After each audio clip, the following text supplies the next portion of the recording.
우리 옆에 분과 한번 인사하실까요? 하나님이 당신을 기뻐하십니다. 인사하겠습니다. 하나님이 여러분을 사랑하시고 기뻐하십니다. 지난주에 체육대회 관계로 한 주 야고보서 말씀을 나누지 않았고, 오늘 다시 야고보서 말씀으로 돌아가려고 하는데, 기억을 위해서 간단하게 한번 지난 야고보서의 말씀들을 요약해 보도록 할게요.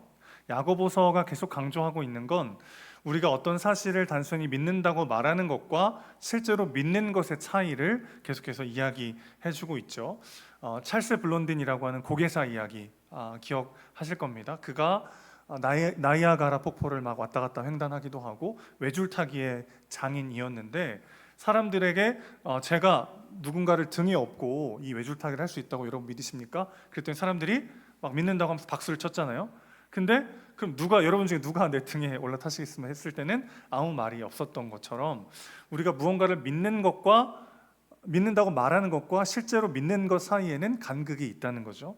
그래서 야고보는 우리가 진정으로 믿음을 가지고 있다면 우리 삶에 어떤 변화가 있는가, 어떤 구체적인 삶의 실천과 삶의 변화가 나타나게 되는가를 이야기해주고 있고, 구체적으로 세 가지 영역에서 바뀌게 될 것이라고 우리에게 말을 해준 바 있습니다. 기억을 더듬기 위해서 다시 한번 우리 야고보서 1장 26절 27절 말씀을 한번 같이 읽어볼게요. 자막을 보시고 함께 읽습니다. 누구든지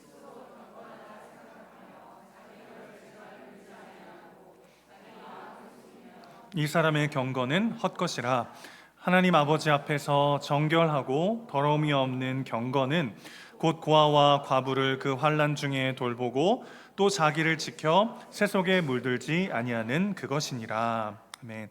자, 이 말씀을 보면 세 가지를 말하고 있어요. 하나는 그러니까 우리의 입이죠, 입말. 또 하나는 가난한 자에 대한 태도. 그리고 마지막 세 번째는 세상과의 관계가 변화가 된다는 것입니다. 자, 그러니까 우리 안에 믿음이 들어오고 우리가 정말 하나님을 마음 다해 받아들이고 믿는다면 어떤 변화가 있냐면 이 세 가지 영역에서요. 우리의 말이 바뀌고, 가난한 자들에 대한 태도가 바뀌고, 세상과의 관계가 변화된다는 것이죠.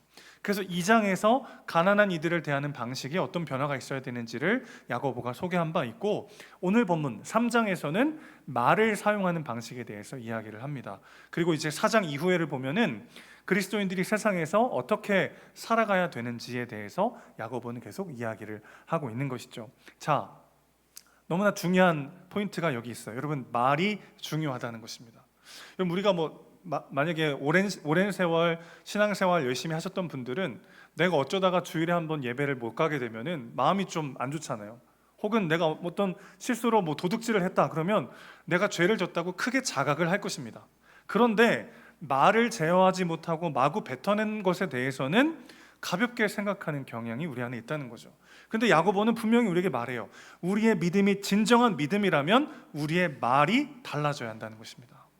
1절 말씀 다시 한번 보겠습니다. 내 형제들아, 너희는 선생된 우리가 더 큰 심판을 받을 줄 알고 선생이 많이 되지 말라.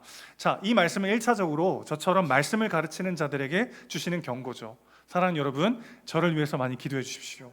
성령과 지혜로 충만해서 하나님의 말씀을 온전히 대언하고 전달할 수 있도록 많이 기도해 주시기를 부탁드립니다. 그러나 나아가서 이 말씀은 먼저 하나님을 아는 자들, 복음을 믿는 모든 그리스도인들에게 주시는 말씀이기도 합니다. 그러니까 이 말씀은 웬만하면 선생되지 마세요 이런 뜻이 아니고, 말을 많이 하는 자가 그만큼 더 큰 책임이 있다는 것을 말해주는 구절이죠. 자, 한 가지 오해의 소지가 있어요. 선생된 우리가 더 큰 심판을 받는다, 그리스도인이 말로 심판받는다는 그런 뜻일까요? 로마서 8장 1절에서 사도 바울은 이 위대한 선언을 합니다. 그러므로 이제 그리스도 예수 안에 있는 자에게는 결코 정죄함이 없나니. 여러분, 믿으십니까? 우리가 하나님을 믿는 순간, 그리스도의 죽으심과 부활을 믿을 때 죄에 대한 심판에서는 우리는 자유하게 되는 거죠. 그 누구도 우리의 죄를 정죄할 수 없게 된다는 것입니다. 그러니까 여기서 말하는 심판은 죄에 대한 심판이 아니라 하나님이 우리에게 주신 것을 어떻게 사용했는지에 대한 평가라고 할 수 있겠어요. 예를 들어 보겠습니다. 여러분, 자녀들이 부모에게 어떤 잘못을 저질렀을 때 잘못을 했다고 해서 부모와 자식 간의 관계가 끊어지는 건 아니잖아요. 그러나 부모라면은 자식의 잘못에 대해서 분명히 짚고 넘어갈 것입니다. 분명히 이야기할 것입니다. 아이가 부모에게 거짓말을 한 다음에 들켰다고 한번 생각해 보세요. 아이가 다음 날에도 내가 계속 이 집에서 살아도 되나? 내일도 아빠라고 불러도 되나? 그런 고민을 할 필요는 없죠. 그러나 부모가 준 신뢰를 그가 어떻게 사용했는지, 부모가 맡긴 여러 가지 것들을 어떻게 사용했는지는 분명 평가받게 되어 있습니다. 자식을 사랑하기 때문에 내버려 두지 않는다는 거죠. 하나님은 지금 무슨 말씀하고 계신 거냐면, 그리스도를 믿는다고 하는 너희가 했던 그 언어, 그 말에 너희가 책임을 져야 할 것이다. 그것이 우리 구원과는 상관이 없다 할지라도 그게 내 안에 무엇이 있는지를 말해주기 때문에 우리의 언어가, 우리의 말이 그만큼 너무나 중요하다는 것이죠. 자, 그래서 오늘 본문을 통해서 이 순서로 한번 말씀을 나눠보려고 해요. 첫 번째는 말이 가진 힘이 무엇인지를 말씀드리겠습니다. 그 두 번째는 말이 대체 왜 그런 힘을 갖게 되는지 말씀을 드리겠고요. 마지막 세 번째는 우리 말과 혀를 어떻게 치유할 수 있는가 말씀드리겠습니다. 말이 가진 힘이 뭐고, 왜 말이 그런 힘을 가지게 되는 것이고, 우리의 말과 혀를 어떻게 치유할 수 있는지 본문을 통해 한번 살펴보도록 하죠. 첫 번째입니다. 말이 가진 힘은 무엇일까요? 2절 말씀을 우리 다 같이 한번 읽어보겠습니다. 시작. 우리가 다 실수가 많으니 능히 온 몸도 굴레 씌우리라. 여러분, 야고보는 단호하게 말하고 있어요.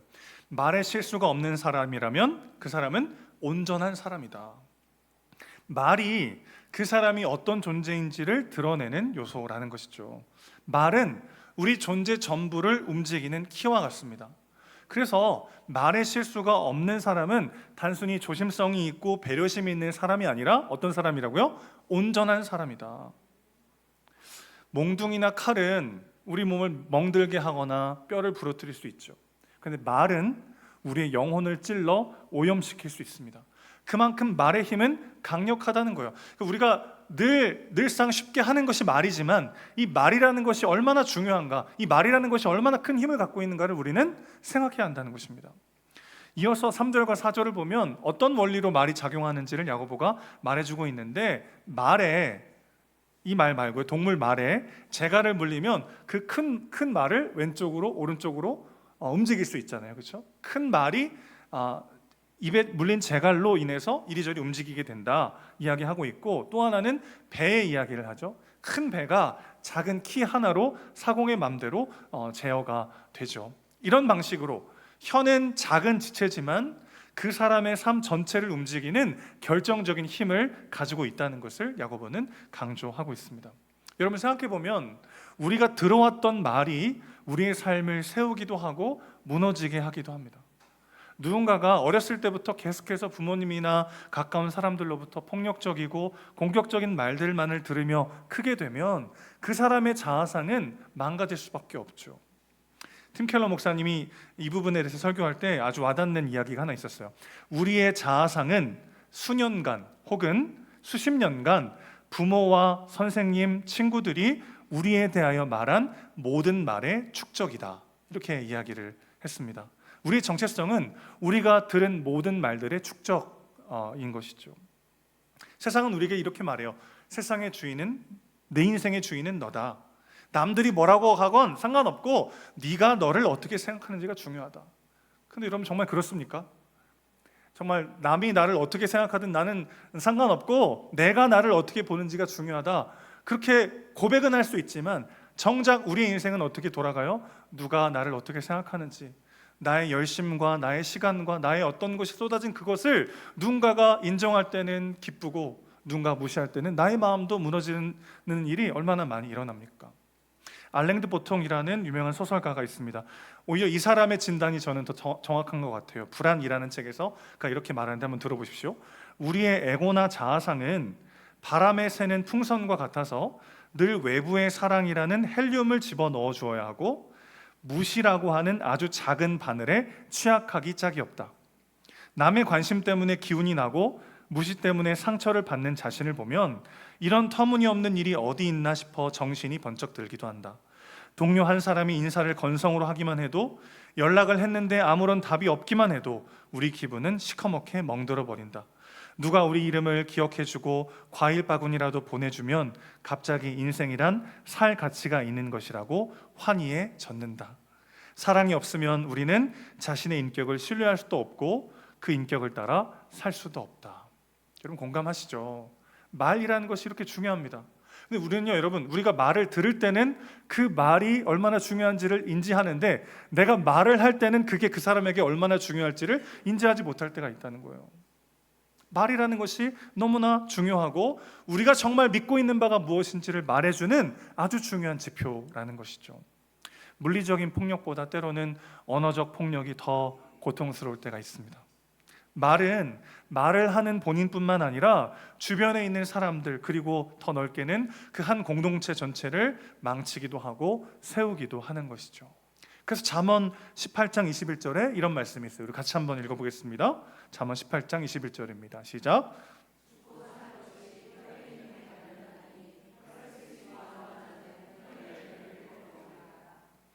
여러분, 우리가 주방에서 칼을 다룰 때는 조심조심해서 칼을 다루게 되잖아요.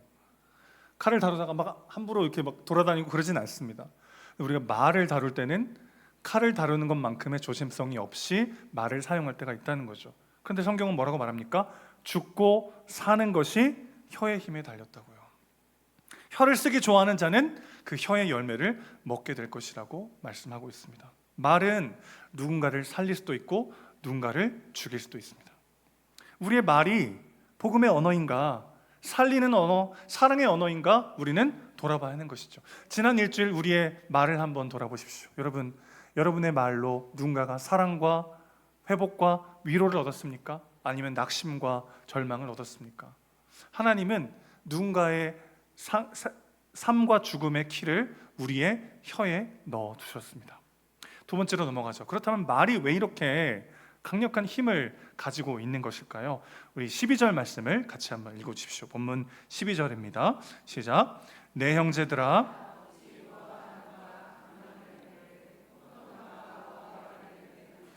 이와 같이 짠물이 단물을 내지 못하느니라. 여러분, 얼핏 읽으면 그냥 너무 당연한 말이에요, 그렇죠? 무화과 나무가 당연히 무화과 나무를 맺는 게 당연한 거 아니겠습니까?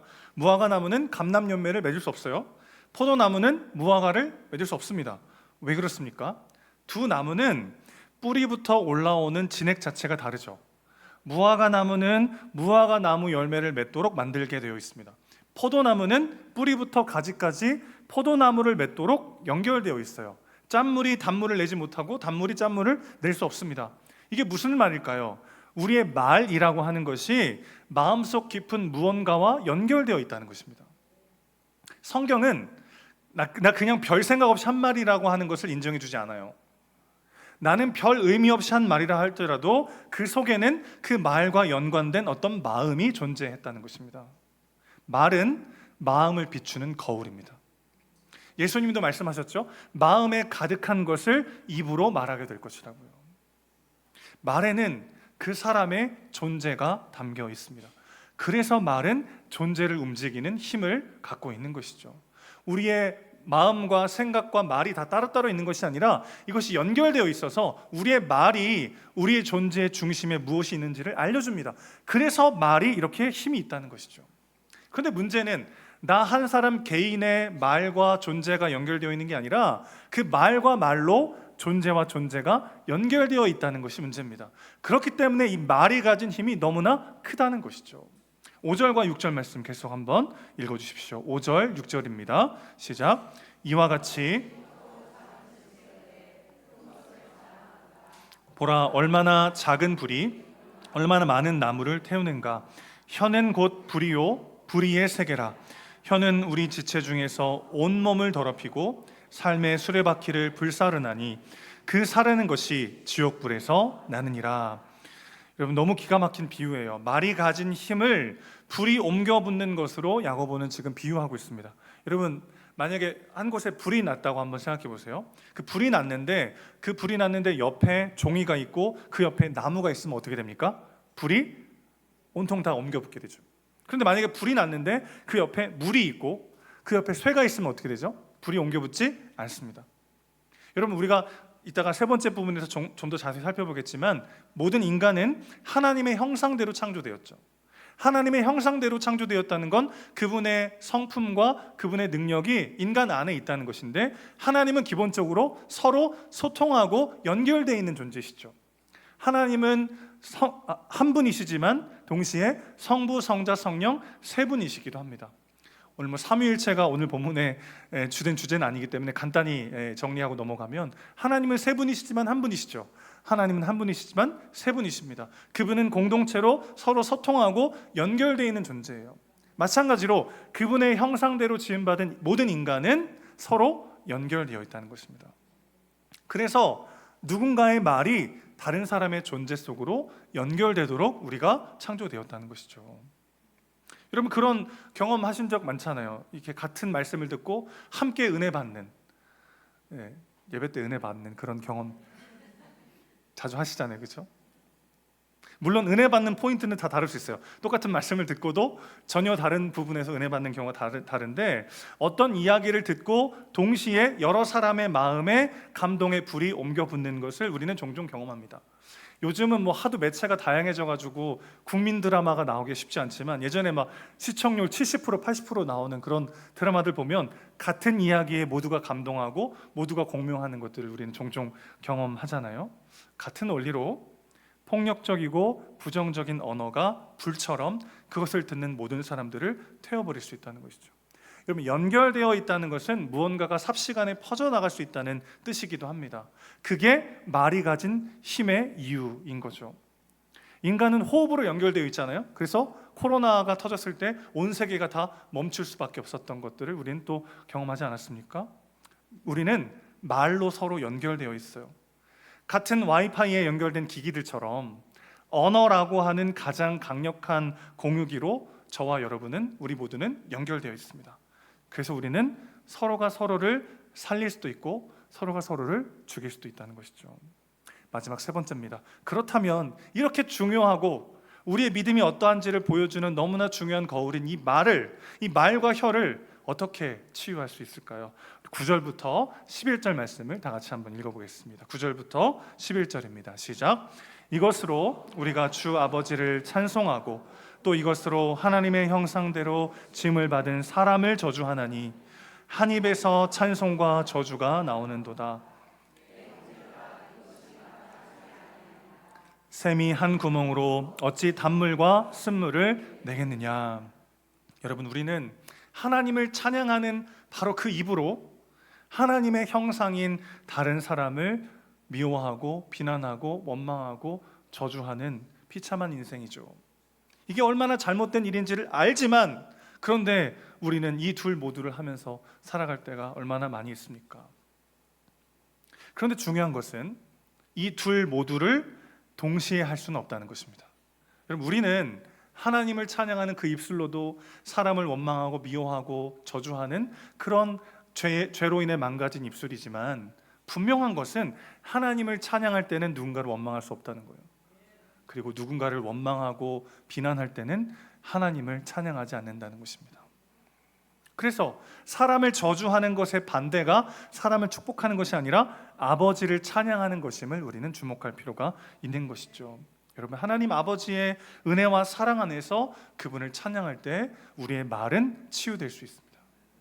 여러분, 언어는 배운 대로만 나가지 않더라고요. 배인 대로 나갑니다. 내가 그동안 수동안 들었던, 어린 시절 들었던 내 안에 배어버린 그 말의 방식이 툭툭 나와요. 그래서 하나님께서 나를 어떻게 사랑하시고 그분께서 나에게 뭐라고 말씀하시는가로 내 안에 채워야만 비로소 말의 치유가 시작되더라는 것이죠. 여러분, 하나님은 창세기 1장에 보면 서로 대화하시는 분이신데, 하나님이 최초로 대화한 대상이 누굴까요? 창세기 1장에 나옵니다. 하나님이 누군가와 대화를 하시는데 최초로 대화한 대상은 놀랍게도 아담이 아니라 하나님 자신이십니다. 우리가 우리의 형상대로 사람을 만들자. 성부, 성자, 성령 하나님이 서로 사랑과 신뢰 속에 서로 대화하시는 존재들이에요. 서로를 너무 사랑하고 서로를 너무 신뢰하면서 서로가 그 사랑과 신뢰 속에 기쁨과 행복과 사랑으로 가득한 존재가 바로 하나님이신 거죠.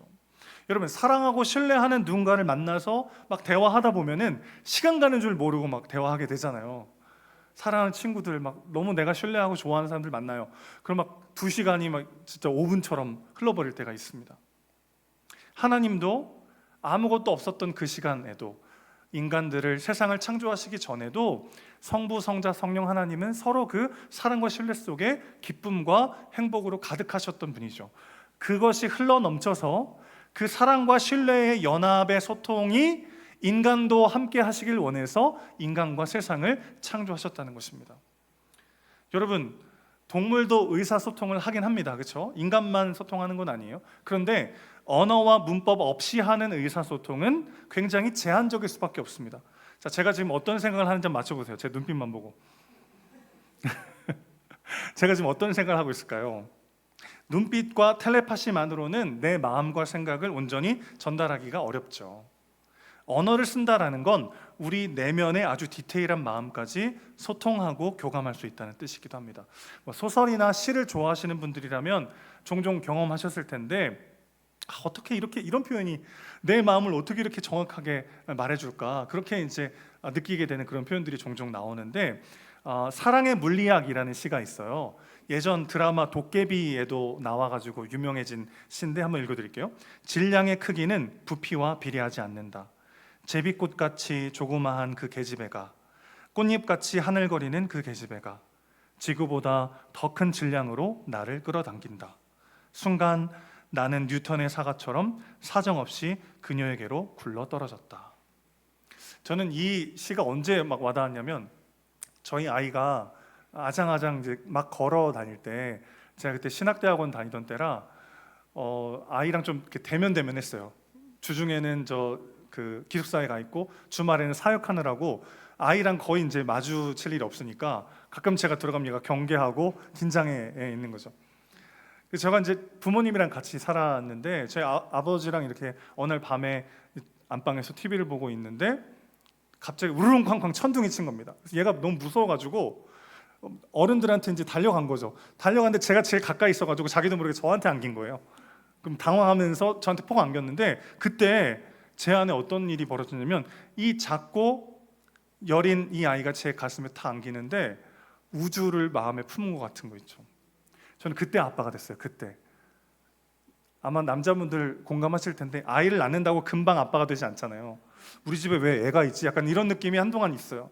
근데 그때 아이가 이렇게 가슴에 탁 안기는데, 제비꽃같이 조그만 그놈이, 꽃잎같이 열이 여린 그 조그만 아기가 지구보다 더 큰 질량으로 제 가슴에 이제 안기는 거죠. 어떻게 내 마음을 이렇게 알고, 물론 이 시는 사랑하는 여인에게 고백하는 글이었지만 그 순간 내 마음을 어떻게 이렇게 잘 표현해줬지 하는 그런 시처럼 다가왔어요. 무슨 말을 하고 있는 거냐면, 언어는 정말로 아름답게 우리의 마음을 표현해주죠. 하나님은 원래 그런 분이에요. 그리고 우리에게 그런 능력을 주셨습니다. 그래서 우리는 말을 안 하고는 살 수 없는 존재예요. 우리를 특별히 축복해주고 우리를 사랑해주고 인정해주는 말을 듣지 않고서는 살 수 없는 존재라는 것입니다. 이게 인간이 하나님의 형상이라는 말의 의미입니다. 우리가 하나님의 형상대로 지음받았기 때문에 우리 마음속 가장 깊은 곳에는 내 존재에 대한 사랑과 용납, 칭찬과 지지를 듣고 싶은 마음이 있다는 거예요. 가정에서도, 직장에서도, 내가 속한 모든 공동체 속에서도 결국 우리가 듣고 싶은 말은 이거죠. 당신이 있어 행복하다고, 당신이 있어 내가 정말 기쁘고 고맙다고, 당신은 너무 소중한 사람이라고. 결국 우리는 그 말을 듣고 싶은 거 아니겠어요? 이런 말을 듣지 못할 때 우리의 자아가 깨지고 부서진다는 것입니다. 그럼 어떤 식으로 그게 표출되죠? 누군가를 정죄하고 비난하고 나를 증명하고 그 사람을 깎아내려서라도 나를 입증하려고 하는 언어들로 우리 안에 가득해지는 것이죠. 어떻게 치유할 수 있습니까? 하나님이 우리에게 뭐라고 말씀하시는지를 귀담아 마음에 넣으셔야 합니다. 하나님 여러분은 어떻게 보실까요? 하나님 여러분 이렇게 말씀하십니다. 잘하였도다 착하고 충성된 종아, 너는 내 사랑하는 아들이요 너는 내 사랑하는 딸이요 내가 너를 기뻐하노라. 여러분, 하나님께서 여러분을 향해 바라보시는 눈빛과 여러분에 대한 마음은 이 두 구절로 정리가 돼요. 너는 내 것이다. 너는 너무나 사랑하는 내 아들이고 딸이고 내가 너를 얼마나 기뻐하는지 아니? 여러분 아마 공감하실 텐데 저도 그래요. 저도 이렇게 모구가 그렇게 건강하지 않아가지고 자라면서 늘 뭐 사랑하고 잘하고 뭐 지지와 용납을 받으면서 크지 않았기 때문에 이런 말 들으면 제일 먼저 어떤 마음이 올라오냐면 내가 왜? 이게 정말 사실일까? 여러분 사실이에요. 왠지 아십니까? 잘하였도다 착하고 충성된 종아 내가 너를 기뻐하노라. 이 선언에 가장 어울리는 그분의 유일한 아들이 있잖아요. 그분께서 자기의 자리를 빼앗기십니다. 그리고 저와 여러분을 그 자리로 초대하십니다. 우리는 하나님 보시기에 잘한 것이 없어요. 착하고 충성될 때보다는 하나님을 사랑하지 않고 나를 사랑하면서 내 주변 사람들에게 그들을 찌르고 그들의 마음을 무너지게 하는 말로 내 삶을 가득 채우는 순간들이 많은 존재들이죠. 그런데 유일하게 잘했다 착하고 충성된 종아 너는 내 아들이요 사랑하는 내 아들이요 내가 너를 기뻐하노라. 그 말을 듣기에 합당하신 그분께서 자신의 자리를 우리에게 내어주셨습니다. 그래서 여러분은 정말 하나님 앞에 그런 존재들이세요. 사랑하는 아들아 사랑하는 딸아 내가 너를 얼마나 기뻐하는 줄 아니. 네가 스스로를 증명하지 않아도 남들을 비난하고 공격하고 깎아내려서 네가 얼마나 괜찮은 인생인지 증명하지 않아도 내가 그거 다 안다. 너는 너무나 존귀하고 아름다운 기뻐하는 나의 자녀다. 여러분 그 마음이 내 안에 가득해질 때 우리는 비로소 누군가를 살리는 누군가를 사랑하는 말을 조금씩 배우게 되는 것이죠. 모국어가 한국어여도 제2외국어로 영어를 배우면서 우리는 크잖아요. 제2외국어 배울 때 어떻게 하면 빨리 언어 배웁니까? 많이 말하는 것밖에 없죠. 가슴에 손을 얹고 한번 따라해 주십시오. 한번 따라해 주세요. 너는 내 사랑하는 아들이요 너는 내 사랑하는 딸이요 내가 너를 기뻐하노라. 내가 너를 기뻐하노라. 여러분 이것이 여러분을 향한 하나님의 선언인 줄로 믿습니다. 이 마음으로 우리 안에 채울 때 결국 우리는 다시 일어설 수 있는 거죠. 결국 우리는 하나님으로부터 이 말을 들어야 합니다. 오늘 하나님께서 나에게 무엇을 말씀하시는가로 내 마음을 채울 때 우리는 비로소 누군가를 찌르고 공격하지 않아도 내가 얼마나 존귀하고 가치 있는 인생인지를 깨닫기 시작할 때 우리의 말은 치유되기 시작할 것입니다. 그리고 서로가 서로에게 해주시면 좋겠어요. 하나님이 당신을 사랑하십니다. 하나님이 당신을 기뻐하십니다. 당신이 있어 고맙고 행복합니다. 서로를 살리는 말, 서로를 사랑하는 말로 여러분의 삶을 채워주십시오. 그 덕은 누가 볼까요? 그 덕은 내가 봅니다. 내 주변 사람들을 말로 사랑하고 말로 세울 때 그 사랑이 다시 나를 채우는 선순환을 경험하게 되는 거죠. 우리 두 가지를 한번 결단했으면 좋겠어요. 첫 번째는 내 주변 모든 사람들에게 살리는 말을 실천하는 것입니다. 사랑한다고, 당신이 있어 행복하다고, 하나님이 당신을 너무 기뻐하신다고 말해 주십시오. 그 사람의 마음을 사랑의 언어로 채워주십시오. 그 스스로에게 말씀해 주세요. 하나님이 나를 너무 존귀히 여기시고 기뻐하신다고요. 너는 내 사랑하는 아들이요 내 사랑하는 딸이요 내가 너를 기뻐하노라. 하나님의 말씀으로 나를 채우고 나로 살아내고 너를 살려내는 우리의 모든 삶의 언어가 되시기를 주님의 이름으로 축원합니다. 아멘.